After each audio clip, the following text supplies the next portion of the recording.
सबसे पहले देखते हैं सीक्वेंस की डेफिनेशन। सीक्वेंस क्या चीज होती है? What is a sequence? तो सीक्वेंस होता है an arrangement of numbers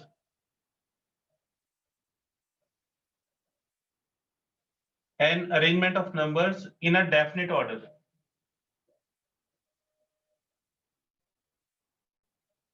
definite order. तो कुछ नंबर्स होते हैं उनको हम एक डेफिनेट ऑर्डर में लिखते हैं, उसको सीक्वेंस बोलते हैं, और उसका कुछ रूल भी होता है, अकॉर्डिंग टू सम रूल।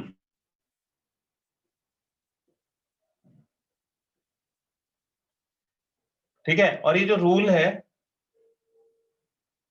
इस रूल को हम फंक्शन बोलते हैं। ठीक है, मैथ्स में रूल्स फंक्शन आते हैं, तो एक जो सीक्वेंस है वो एक फंक्शन है। सपोज करिए कि हमने एक सीक्वेंस लिखा है A1, A2, A3, ये कुछ पर्टिकुलर टर्म्स हैं सीक्वेंस के, और इन सारे टर्म्स हम एक्सप्रेस an से लिखते हैं या tn से लिखते हैं। तो ये जितने भी टर्म्स हैं इसको हम tn से डिनोट कर सकते हैं।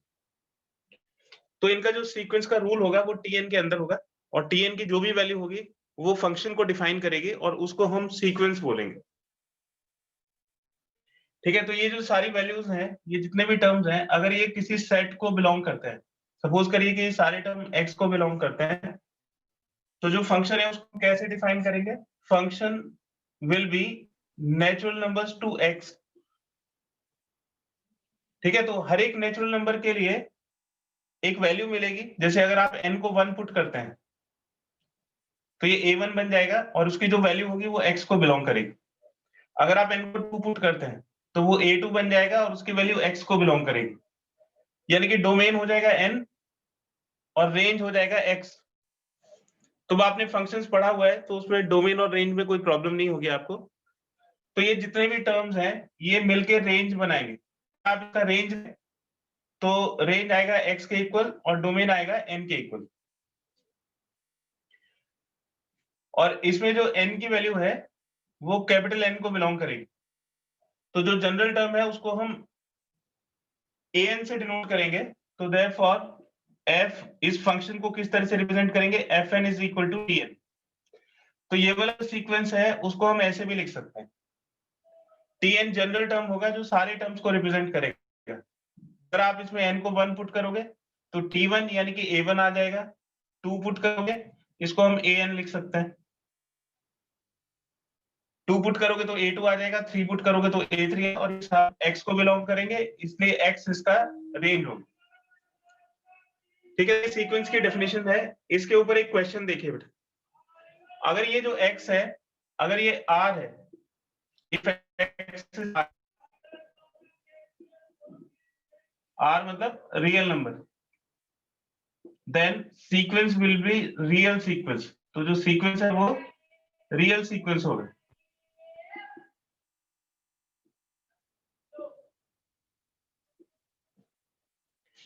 तो ये तो सीक्वेंस की डेफिनेशन हो गई। अब इसके बाद आता है सीरीज।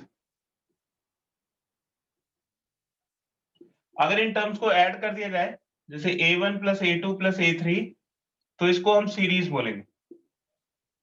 तो sum of terms of a sequence is called series. इसका एक स्क्रीनशॉट लीजिए, फिर इसके ऊपर एक क्वेश्चन करते हैं इसके डेफिनेशन के ऊपर।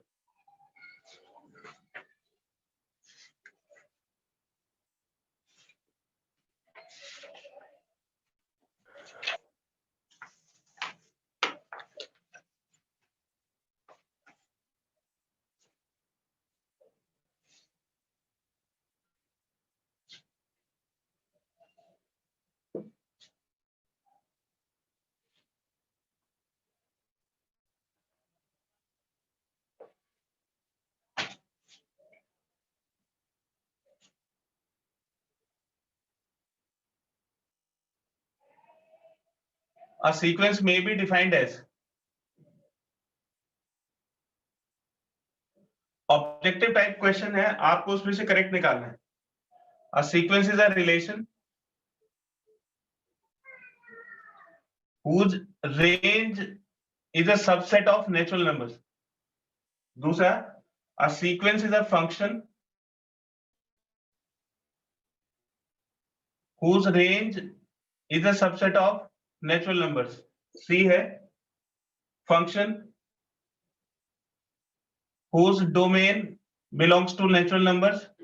Domain is a subset of natural numbers. और D है progression having real values.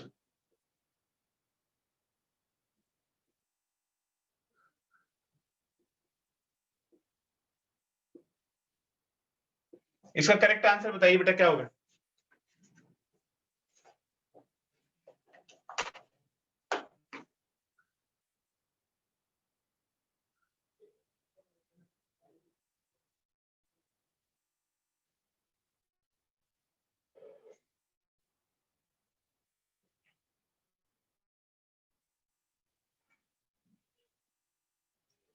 किसी को आंसर समझ में आता है तो बताइए बेटा।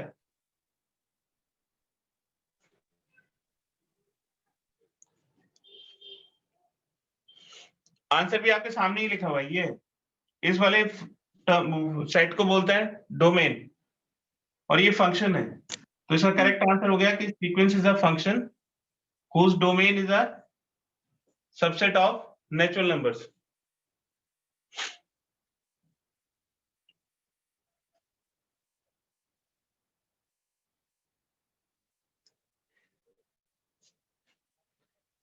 तो जो सीक्वेंस है वो एक फंक्शन होगा जिसको हम नेचुरल नंबर पे अप्लाई करेंगे और हमको टर्म्स की वैल्यूज मिलेंगी, उसको सीक्वेंस बोलेंगे। अगर सीक्वेंस के टर्म्स को ऐड कर देंगे तो वो सीरीज हो जाएगा। इसके बाद आता है प्रोग्रेशन, जैसे अरिथमेटिक प्रोग्रेशन, ज्योमेट्रिक प्रोग्रेशन। तो प्रोग्रेशन क्या होता है?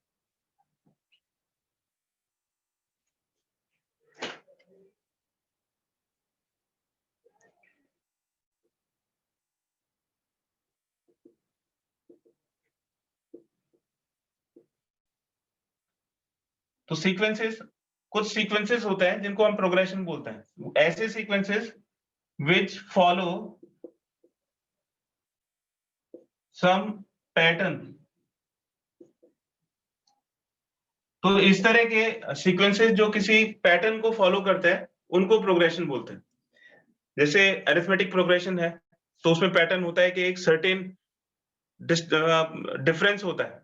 उसी तरह से ज्योमेट्रिक प्रोग्रेशन होता है तो उसमें जो डिवीजन है वो सेम होता है। तो अगर पैटर्न को फॉलो करते हैं सीक्वेंसेस तो उनको प्रोग्रेशंस बोलते हैं। तो सबसे पहले आता है एपी। एपी एक सीक्वेंस है, उसमें इस तरह के टर्म्स होंगे जैसे A1 A2 ये AN तक। इसके जनरल टर्म का फॉर्मूला होता है AN is equal to A plus N minus 1 into D। Sum of N terms का फॉर्मूला होता है N by 2 2A plus N minus 1 into D। इसका दूसरा फॉर्मूला होता है N by 2 A plus L। Arithmetic mean, arithmetic mean अगर आपको दो टर्म्स का निकालना है तो A1 प्लस A2 बाई 2। अगर आपको तीन टर्म्स का निकालना है तो A1 plus A2 plus A3 by 3। और अगर n टर्म्स का निकालना है तो A1 plus A2 till AN divided by n। इसको एवरेज भी बोलते हैं। इसी तरह से जीपी है, कॉमन डिफरेंस का फॉर्मूला D। आप जानते हो बाद वाले टर्म में से पहले वाले टर्म को माइनस कर दीजिए तो D आ जाएगा। जीपी के टर्म्स अगर A1 A2 till AN consider किए जाएं तो इसमें कॉमन रेशियो कांस्टेंट होता है। R की वैल्यू हो जाएगी A2 upon A1 A3 upon A2 and so on. Sum of n terms, n terms के सम का फॉर्मूला होता है A इंटू आर रेज पर n minus 1 divide by R minus 1। इसको तब यूज किया जाता है जब R 1 से बड़ा होता है। और A into 1 minus R raise पर n divide by 1 minus R, इसको तब यूज किया जाता है जब R 1 से छोटा होता है। ऐसे इसमें ज्योमेट्रिक मीन होता है। तो अगर आपको दो टर्म्स का ज्योमेट्रिक मीन निकालना है तो under root A1 into A2। अगर आपको तीन टर्म्स का निकालना है तो A1 A2 A3 मल्टीप्लाई करेंगे और पावर 1/3। अगर आपको n टर्म्स का निकालना है तो मल्टीप्लाई करेंगे A1 A2 A3 till AN और पावर 1/n। ठीक है, तो इस तरह से ये ज्योमेट्रिक मीन निकाल लेंगे। और इसमें एक कंडीशन होती है कि जो अरिथमेटिक मीन होता है, arithmetic mean is greater then और इक्वल टू ज्योमेट्रिक मीन। कुछ ही केसेस हैं जिसमें अरिथमेटिक मीन ज्योमेट्रिक मीन के इक्वल होता है, नहीं तो अरिथमेटिक मीन हमेशा ज्योमेट्रिक मीन से बड़ा होता है। तो arithmetic mean is most of the times greater than geometric mean. तो इसके ऊपर कुछ क्वेश्चंस आपसे पूछे जाते हैं, बहुत इंपॉर्टेंट टॉपिक है, arithmetic mean is greater then geometric mean. तो एग्जाम के लिए अब इस क्वेश्चन को काफी पूछने लगे हैं पिछले 1-2 साल से, तो कुछ क्वेश्चन इस पार्ट के ऊपर करते हैं बेटा। इसका एक स्क्रीनशॉट ले लीजिए। सर एचपी क्या होता है? एचपी होता है कि उसमें अपने कोई ज्यादा फॉर्मूले नहीं होते हैं, लेकिन एचपी सिलेबस में है नहीं, इसको हार्मोनिक प्रोग्रेशन बोलते हैं, हार्मोनिक प्रोग्रेशन। अगर इसके कोई टर्म जैसे ए बी सी एचपी में है, तो इसका मतलब होता है कि इसके जो रेसिप्रोकल होंगे वो एपी में होंगे, ठीक है। और फिर इसमें एपी की प्रॉपर्टीज लगते हैं। तो एपी कहते हैं अरिथमेटिक प्रोग्रेशन के टर्म्स को रेसिप्रोकल करो तो वो एचपी बन जाता है, एचपी के टर्म्स को रेसिप्रोकल करो तो वो एपी बन जाता है। तो जब भी आपको ये दिया हो कि टर्म्स है वो एचपी में है, तो उसका रेसिप्रोकल करो तो आपको एक नई एपी मिल जाएगी, और फिर एपी के हिसाब से ही उसकी कैलकुलेशन होगी। और सर ठीक है, फिर आपको इसमें, हाँ बेटा और सर पूछो। एजीपी ठीक है, इसका एक स्क्रीनशॉट ले लो।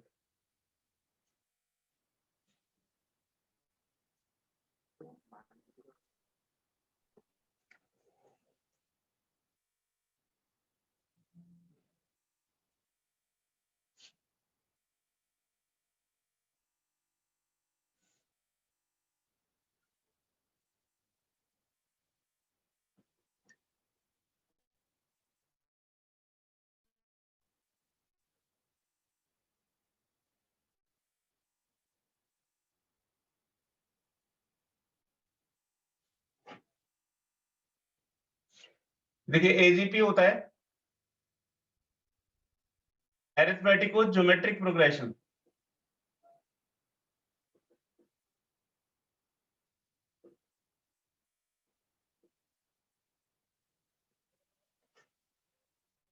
तो जैसे कोई आपको सपोज करिए कोई एपी दी हुई है, मान लीजिए कि ये एपी दी हुई है 2, 3, 4, ये कोई एपी दे रखी है, और ये आपको दिया हुआ है 17 तक। आप इसको किसी नंबर से मल्टीप्लाई कर दीजिए, जैसे x, एक नंबर से हमने इसको मल्टीप्लाई किया तो ये 2x हो जाएगा, ये x, x square, x cube, ये जीपी हो गया। ठीक है, तो अगर आप इसको इसके कॉरस्पॉन्डिंग टर्म से मल्टीप्लाई कर दोगे, 2x हो जाएगा, ये 3x स्क्वायर हो जाएगा, फिर 4x क्यूब हो जाएगा, और ऐसे ये 2 से लेके 17 तक कितने टर्म्स हो जाएंगे? 16 टर्म्स हो जाएंगे, तो ये x पावर 6 आ जाएगा, इसको बोलेंगे एजीपी। तो इसमें एक एपी और जीपी के कॉरस्पॉन्डिंग टर्म्स को मल्टीप्लाई करके एक नया सीक्वेंस बनता है जिसको एजीपी बोलते हैं। अब इसमें आता है कि इसका सम कैसे कैलकुलेट करें। तो सपोज करिए कि इसका सम कैलकुलेट करना है, तो ये हो जाएगा s is equal to 2x plus 3x square plus 4x cube. इसकी कैलकुलेशन हमें करनी है, तो हम क्या करते हैं, इसको कॉमन रेशियो से मल्टीप्लाई कर देते हैं। तो इस पूरे सीक्वेंस को कॉमन रेशियो से मल्टीप्लाई कर दीजिए तो ये sx हो जाएगा, इसको जब मल्टीप्लाई करेंगे तो ये 2x स्क्वायर हो जाएगा, ऐसे ये 3x क्यूब हो जाएगा, और ये इससे पहले 16 आएगा, 16,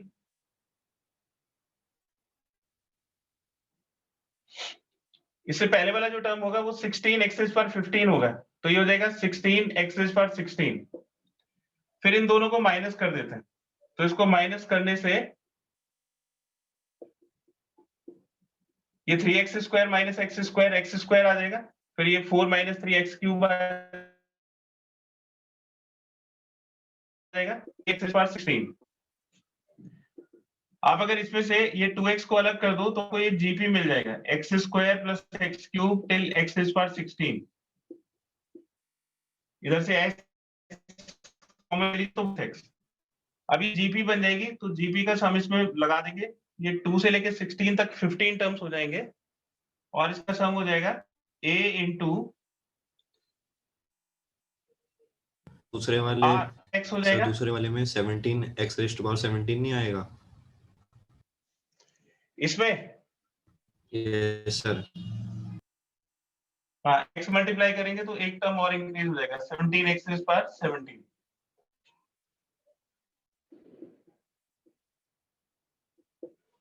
तो इसको जब माइनस करेंगे तो ये वाला जो टर्म है, इसको फर्स्ट को और लास्ट टर्म को छोड़ देंगे तो ये आपको एक नया सीक्वेंस मिल जाएगा, और इसको जीपी में फॉर्मूला लगा देंगे, माइनस करेंगे तो ये माइनस हो जाएगा। तो जीपी का फॉर्मूला लगाएंगे तो यहाँ पे आ जाएगा R raise power N, N is number of terms minus 1 divide by R minus 1 minus 17x power 17। तो ये s इंटू 1 माइनस एक्स होगा। तो यहाँ से हम इसके सम की वैल्यू निकालेंगे, तो 2x plus x square into x power 15 minus 1 divide by x minus 1 minus 17x power 17, और इसको 1 माइनस एक्स से डिवाइड करिए।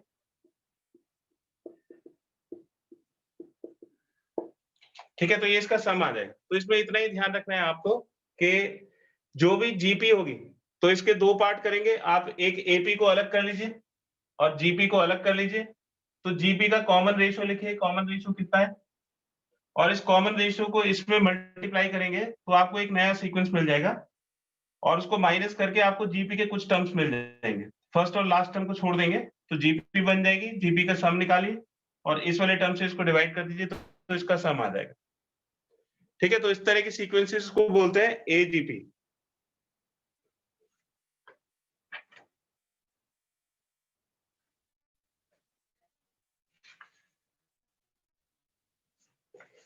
अब देखिए कुछ क्वेश्चंस उसके ऊपर करते हैं कि अरिथमेटिक मीन ज्योमेट्रिक मीन से बड़ा होता है।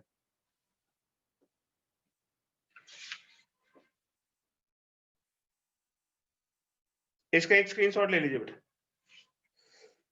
ये आपसे सीबीएसई में नहीं पूछा जाएगा।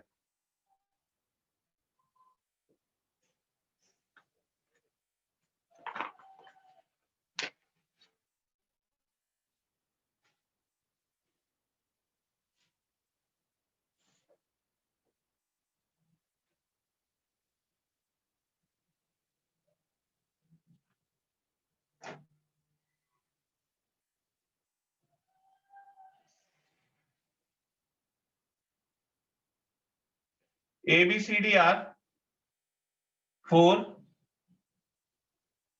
distinct positive quantities in AP. Distinct positive quantities.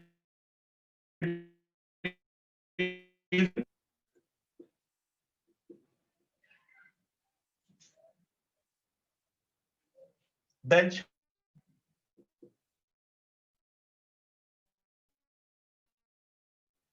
BC is greater than AD.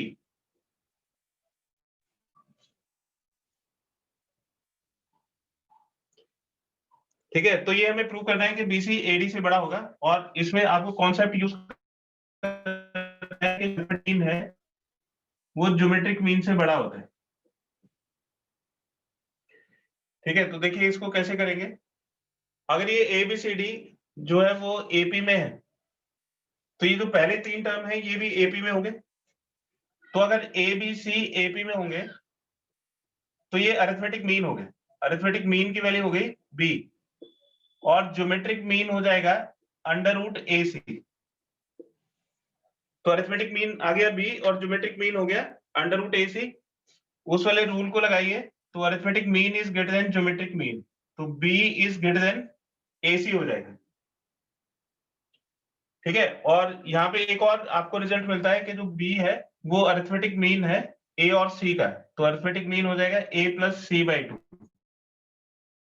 Relation हमारे पास है कि B is equal to A plus C/2 के इक्वल होगा। इसी तरह से इसको आप ऐसे भी लिख सकते हो कि B square is greater then AC, B square AC से बड़ा है, तो ये हमें एक रिजल्ट मिल गया। अब लास्ट के 3 टर्म्स को ले लीजिए। अगर ये बी सी डी एपी में होंगे तो इसका अरिथमेटिक मीन हो जाएगा सी और ज्योमेट्रिक मीन हो जाएगा अंडर रूट बी डी। और जो अरिथमेटिक मीन है सी वो बीडी से अंडर रूट बीडी से बड़ा होगा। इसको स्क्वायर कर दीजिए तो c square is greater than bd. C square bd से बड़ा हो गया।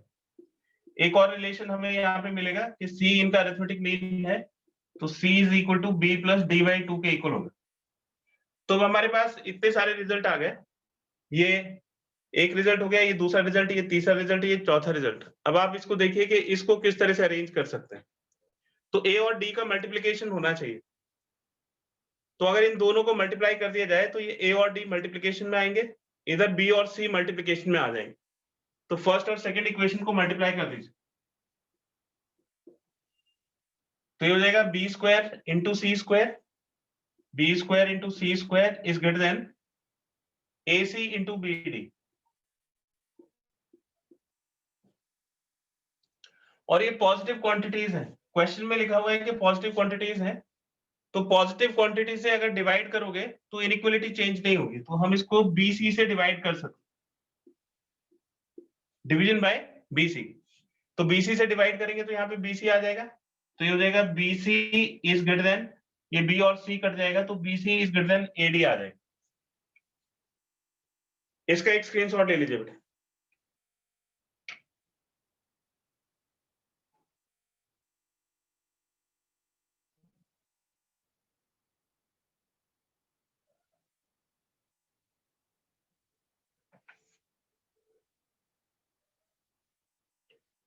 इसका दूसरा पार्ट है, सेकेंड पार्ट, उसमें प्रूव करना है कि a plus d is greater than b plus c. a plus d is greater than b plus c.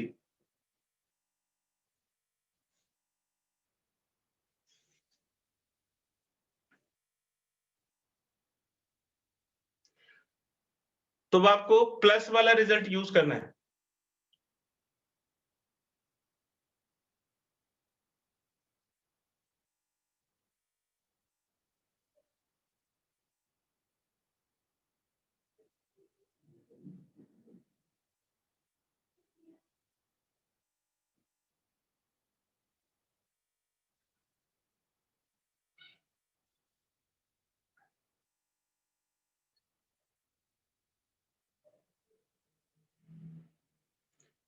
तो इसको ट्राई करिए बेटा, इसको ट्राई करके देखिए। इसमें भी वही कॉन्सेप्ट लगना है आपको, बस टर्म्स को रीअरेंज करना है। 2 मिनट का टाइम है, इसको जरा ट्राई करिए।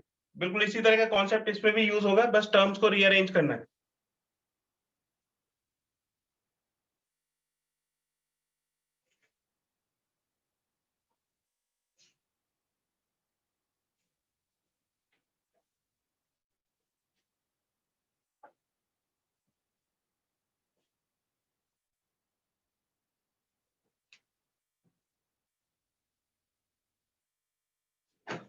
तो जो दूसरा क्वेश्चन है वो भी इसी तरह से है कि A B C D are in GP. पहले जो टर्म्स आपको दिए हुए थे वो एपी में थे और ये जीपी में। तो जीपी के लिए ये कंडीशन प्रूव करनी है, a plus d is greater than b c.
Abc अगर जीपी में है तो इसका ज्योमेट्रिक मीन बताइए कितना होगा और अरिथमेटिक मीन बताइए क्या होगा।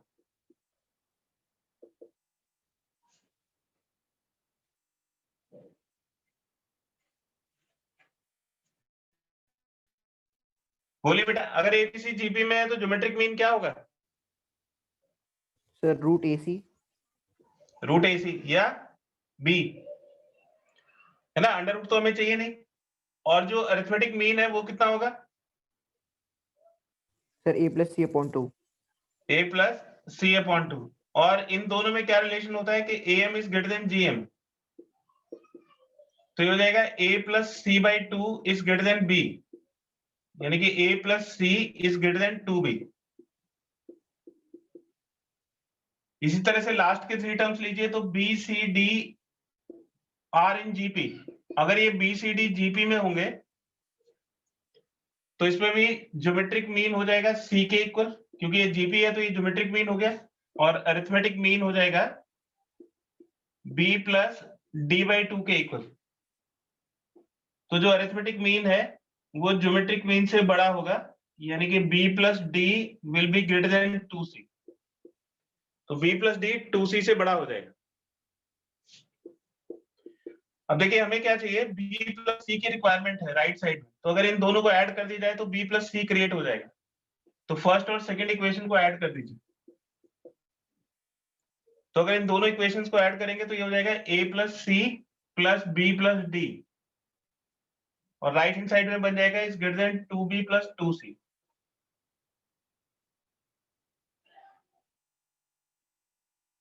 तो B+C को उधर ले जाइए तो A+D is greater then 2B + 2C minus B minus C।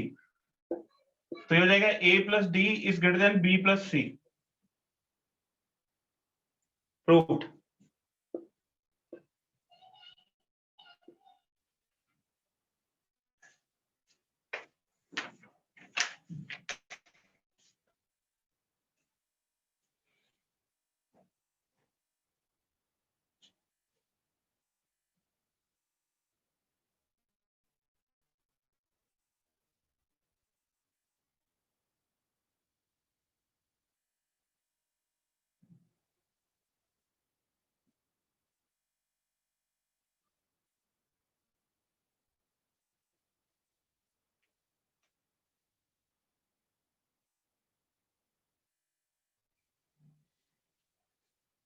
अब इस क्वेश्चन को ट्राई करिएगा बेटा, ये भी इसी कॉन्सेप्ट के ऊपर क्वेश्चन है।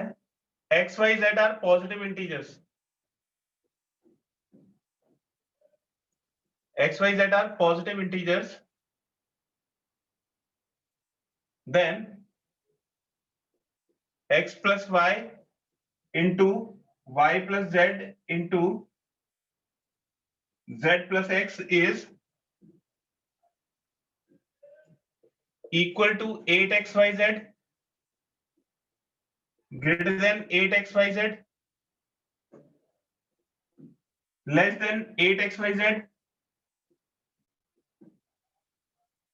equal to 4xyz। तो इसकी वैल्यू बतानी है कि ये किसके इक्वल हो सकता है।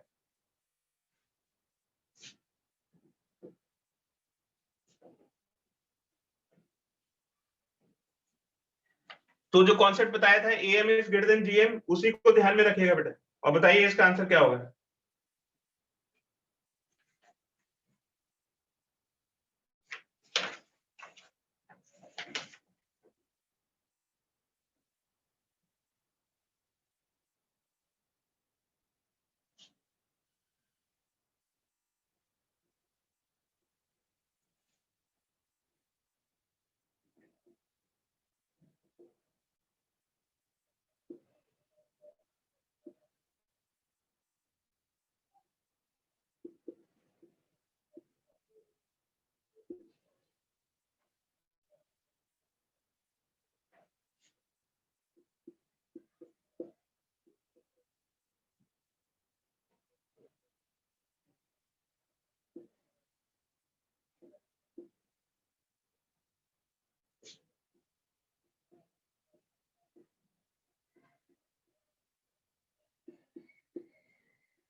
ये क्वेश्चन भी इसी कॉन्सेप्ट के ऊपर बेस्ड है, ये दोनों क्वेश्चन ट्राई करिए।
ये फर्स्ट क्वेश्चन का आंसर समझ में आया बेटा किसी को? क्या रिजल्ट आएगा इसका?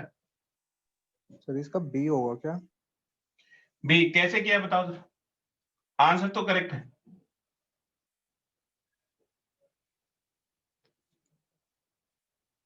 तो देखिए अगर आप दो टर्म्स लेते हैं एक्स और वाई, तो इसका अरिथमेटिक मीन हो जाएगा एक्स प्लस वाई बाई 2 और ज्योमेट्रिक मीन हो जाएगा अंडर रूट एक्स वाई। ये ग्रेटर देन इक्वलिटी आ जाएगी।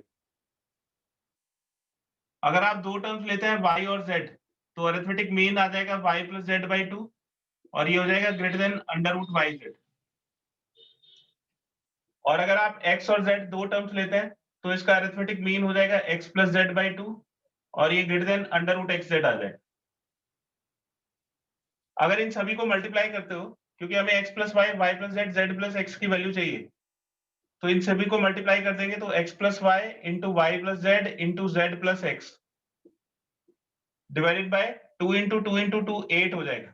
और राइट हैंड साइड में आ जाएगा अंडर रूट एक्स एक्स आ जाएगा, फिर y आ जाएगा, ऐसे ही z आ जाएगा, तो एक्स वाई जेड हो जाएगा। 8 को दोनों तरफ मल्टीप्लाई कर दीजिए, पॉजिटिव नंबर है तो इनइक्वलिटी पे कोई फर्क नहीं पड़ेगा, और ये आ जाएगा x plus Y into Y plus Z into Z plus X is greater than under root 8 X Y Z. Under root तो हट गया, तो ये बी ऑप्शन इसका आंसर होगा। तो किन्हीं भी दो नंबर के अगर आपको ऐसे ही कोई नंबर्स दिए हुए हैं और उनके एडिशन का रिजल्ट अगर प्रोडक्ट की फॉर्म में चाहिए, तो ये रिजल्ट सोचना पड़ेगा, या प्रोडक्ट का रिजल्ट इस फॉर्म में चाहिए, आप इसको उल्टा भी लिख सकते हो कि 8xyz is less than this. तो अगर आपको प्रोडक्ट और सम में रिलेशन निकालना है तो उसमें वही कॉन्सेप्ट लगेगा कि am is greater then gm। ऐसे इसमें देखिए, इसमें दो नंबर्स के सम की मिनिमम वैल्यू पूछी है, यानी कि इन दोनों के सम की मिनिमम वैल्यू पूछी है, तो ये एक टर्म हो गया, ये दूसरा टर्म हो गया, सम है, तो इसका रिजल्ट हम इसके प्रोडक्ट के टर्म्स में लिख सकते हैं। तो आप इसको सोचिए कि इसकी मिनिमम वैल्यू क्या होगी, उसमें यही कॉन्सेप्ट लगा के बताइए कि क्या रिजल्ट आएगा इसका।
हाँ बेटा बताइए क्या रिजल्ट आया इसका।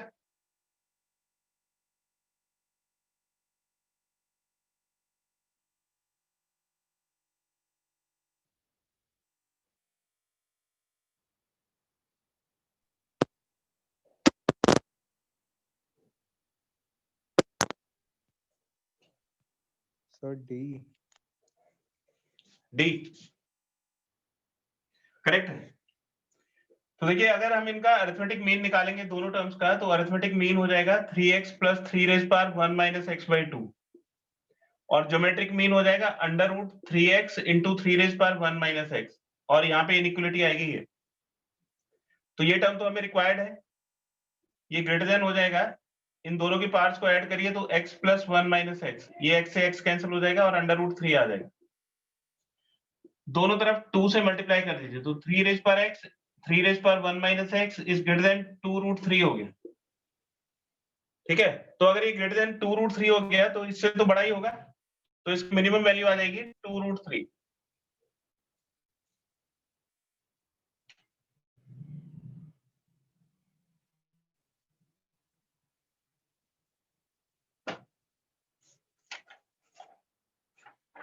एक क्वेश्चन और ट्राई करिएगा बेटा, ये रीअरेंजमेंट के ऊपर बेस्ड एक क्वेश्चन है।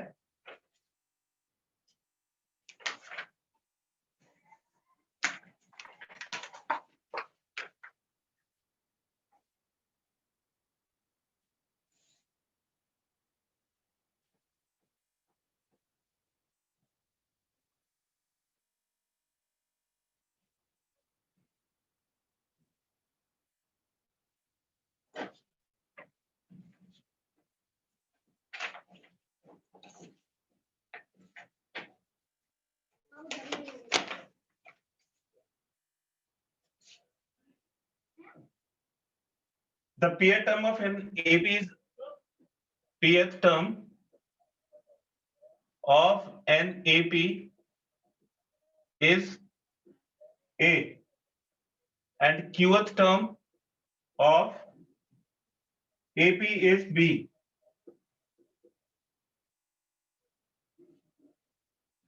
Prove sum of its P plus Q terms. तो प्रूव करना है कि P plus Q terms का सम है P plus Q by 2 into A plus B plus A minus B upon P minus Q।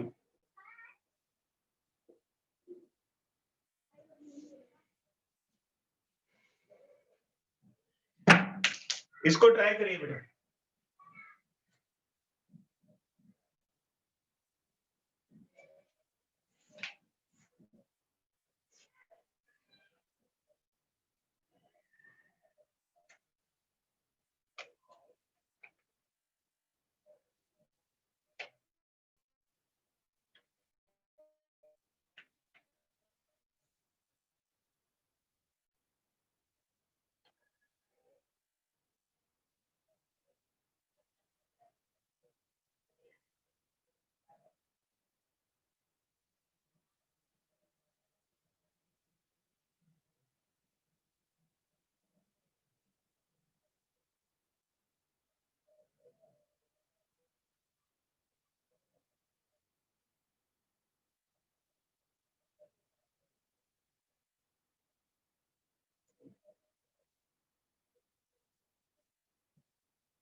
देखिए इसमें जो गिवन है pth टर्म इज a, तो ये ap is equal to a दिया हुआ है, तो आप इसको लिख सकते हो कि a plus p minus 1 into d is equal to a।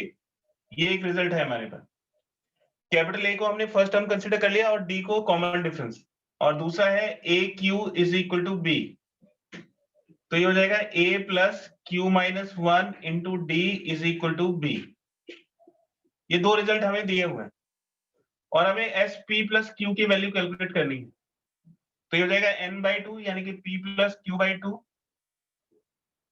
2A, तो ये 2A हो जाएगा plus P plus Q minus 1 into D।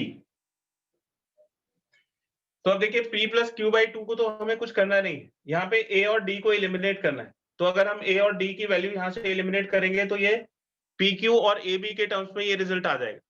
तो अब सोचिए कि A और D को कैसे एलिमिनेट किया जा सकता है इन दो इक्वेशन से। तो हम 2A की वैल्यू निकाल सकते हैं, अगर इन दोनों को ऐड कर दिया जाए तो 2A की वैल्यू आ जाएगी, ठीक है, और सब्ट्रैक्ट कर दिया जाए तो D की वैल्यू आ जाएगी। तो अगर हम इन दोनों इक्वेशंस को ऐड करेंगे 1 प्लस 2, तो ये हो जाएगा 2A प्लस, इन दोनों में से D कॉमन आ जाएगा, तो ये हो जाएगा P प्लस Q माइनस 2, और इसका रिजल्ट आ जाएगा A प्लस B। और अगर इन दोनों को माइनस कर दिया जाए तो ये A से A कैंसिल हो जाएगा, और फिर ये हो जाएगा P minus 1 into D minus Q minus 1 into D divided by is equal to A minus B। तो इसमें से D हम कॉमन निकालेंगे तो ये हो जाएगा P minus 1 minus Q minus 1 is equal to A minus B। तो D times P minus 1 minus Q plus 1 is equal to A minus B। ये 1 से 1 कैंसिल हो जाएगा और D की वैल्यू हो जाएगी A minus B upon P minus Q। ठीक है, आप सोचिए कि इसको कैसे रीअरेंज कर सकते हैं। हमारे पास ये दो रिजल्ट्स हैं, एक ये रिजल्ट हो गया इक्वेशन नंबर 3 और दूसरा रिजल्ट हो गया इक्वेशन नंबर 4। तो देखिए अगर हम इसमें ये जो इक्वेशन नंबर 3 है इसमें इस वाले टर्म को क्रिएट कर दें 2A प्लस, यहाँ पे बस ये माइनस 2 है, अगर मैं इसको किसी तरह से माइनस 1 कर सकूं तो मुझे उसकी वैल्यू मिल जाएगी। तो इसको 2 को हम ब्रेक कर देते हैं, ये 2 को मैंने माइनस 2 को ब्रेक कर दिया माइनस 1 माइनस 1। ठीक है, तो इक्वेशन नंबर 3 से हमारे पास एक और रिजल्ट आ जाएगा, इससे इक्वेशन से रिजल्ट आ जाएगा 2A plus D into P plus Q minus 1, और ये वाला जो माइनस 1 है उसको D से मल्टीप्लाई कर दीजिए, तो ये माइनस D अलग हो जाएगा और ये A प्लस B हो गई, तो ये हो जाएगा 2A plus D into P plus Q minus 1। इस माइनस D को उस तरफ ले जाएंगे तो ये A plus B plus D के इक्वल आ जाएगा। इससे क्या बेनिफिट हुआ कि इस टर्म की प्लेस पे हमें ये टर्म मिल जाएगा A plus B plus D, और जो इससे काफी मैच करेगा, और D की वैल्यू ये रखी हुई है, तो इसमें हम वैल्यू सब्स्टिट्यूट कर देंगे, ये P प्लस Q/2 और इसकी वैल्यू यहाँ पे रख दीजिए, ये A plus B plus D के इक्वल होगा। ठीक है, ये वाली वैल्यू हमने यहाँ पे सब्स्टिट्यूट कर दी, और D की वैल्यू ये निकाली हुई है, तो D की वैल्यू इसमें सब्स्टिट्यूट कर देंगे तो P plus Q/2 A plus B, और D की वैल्यू हो जाएगी A minus B upon P minus Q, and this is proved. इसका एक स्क्रीनशॉट ले लीजिए।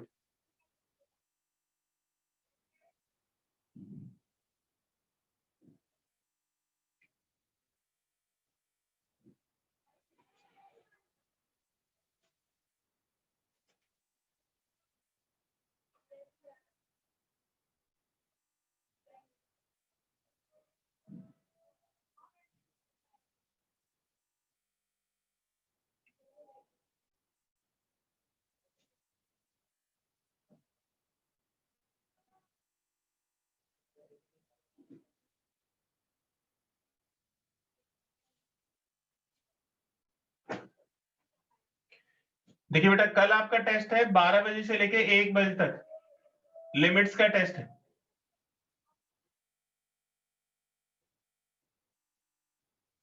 और ये ऑफलाइन होगा सेंटर पे।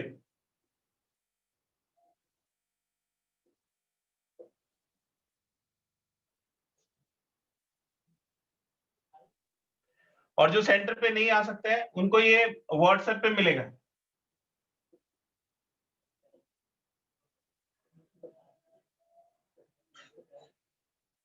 ठीक है, और इसको आपको भेजना पड़ेगा सेंड एट के सर मैथ्स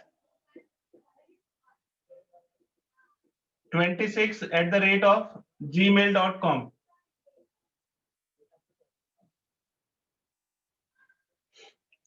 ठीक है, कोशिश करिए कि आप ऑफलाइन आए, अगर नहीं आ सकते हैं तो आप इसको करके आप इसको भेजना by 1:15 PM।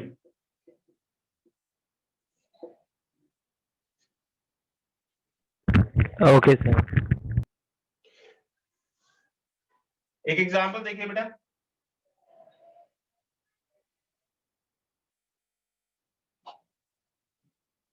There are 2n+1 terms in AP. तो एपी में 2n+1 टर्म्स हैं। The ratio of the sum of odd terms divided by sum of even terms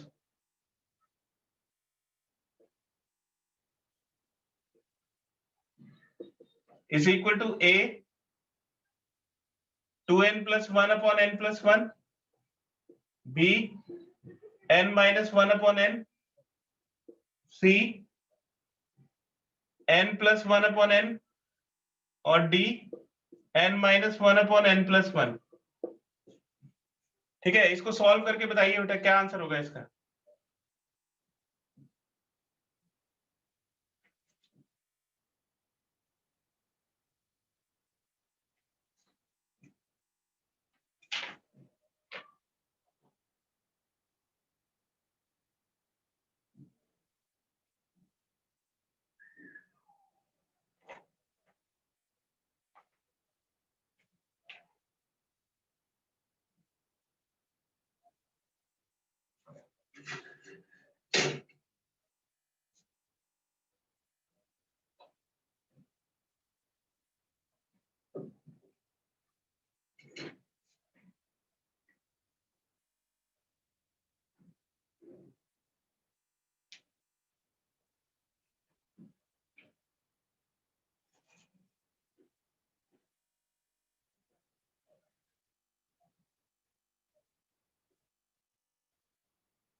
किसी का आंसर आया है बेटा इसका?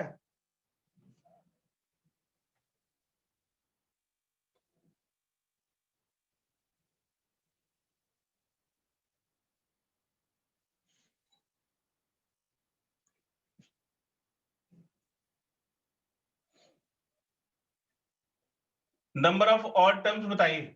अगर टोटल 2n प्लस 1 टर्म्स है तो उसमें ऑड टर्म्स कितने होंगे? और नंबर ऑफ इवन टर्म्स बताइए कितने होंगे?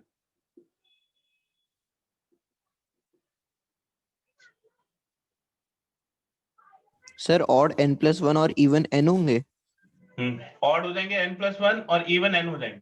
देखिए अगर 2n टर्म्स हैं तो आधे इवन हो जाएंगे, आधे ऑड हो जाएंगे। तो 2n तो इवन ही होगा, तो जो लास्ट वाला टर्म होगा वो ऑड टर्म हो जाएगा, तो इसलिए ऑड टर्म्स n+1 और इवन टर्म्स n हो जाएंगे। तो सम ऑफ ऑड टर्म्स निकालिए, सम ऑफ ऑड टर्म्स। तो ऑड टर्म्स हो जाएंगे a1 plus a3 plus af till a, और लास्ट वाला टर्म ऑड होगा यानी कि 2n+1। तो इसका रिजल्ट आ जाएगा n/2 यानी कि n+1/2, फर्स्ट टर्म a1 और लास्ट टर्म 2n+1। तो a1 तो a हो गया और ये हो जाएगा a plus 2n+1 minus 1 a plus n-1 into d। ये 1 से 1 कैंसिल हो जाएगा, तो ये हो जाएगा n+1/2 2a plus 2n into d। 2 common आ जाएगा तो ये a प्लस एन डी के इक्वल आ जाएगा। ये 2 से 2 कैंसिल हो गया, तो n+1 into a plus n into D. ये सम ऑफ ऑड टर्म्स हो गए। अब सम ऑफ इवन टर्म्स निकालिए, सम ऑफ इवन टर्म्स। तो इवन टर्म्स कहां से स्टार्ट होंगे? a2 plus a4 till a2n। तो इसका रिजल्ट आ जाएगा n/2, first term is a2 and last term is a2n। तो a2 की वैल्यू हो जाएगी a प्लस डी और ये हो जाएगा a plus 2n-1 into D. तो n/2 2a plus D common ले लेंगे, इधर से 1 बचेगा, इधर से 2n-1 बचेगा। ये 1 से ये 1 कैंसिल हो गया, तो हो जाएगा n/2 2a plus 2n into D. तो n/2 2 कॉमन आ जाएगा और ये a प्लस एन डी के इक्वल हो जाएगा। तो ये 2 से 2 कैंसिल हो गया और ये हो जाएगा n into a plus N D.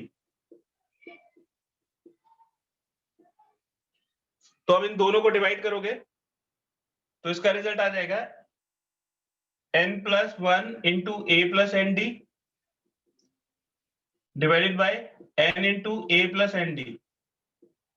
a plus N D cancel हो जाएगा और इसका रिजल्ट आ जाएगा n+1/n।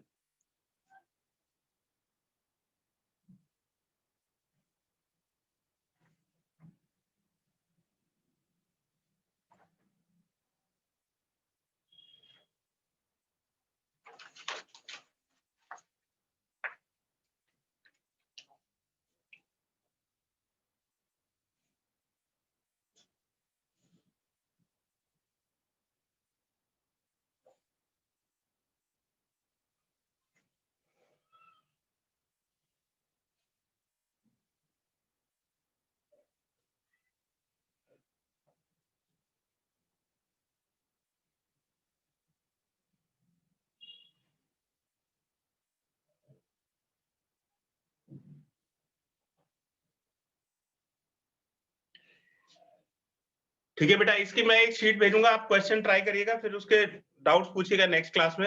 और कल आपको 12 बजे से लेके 1 बजे तक टेस्ट देना है। नेक्स्ट क्लास में भी सीक्वेंस एंड सीरीज ही करेंगे।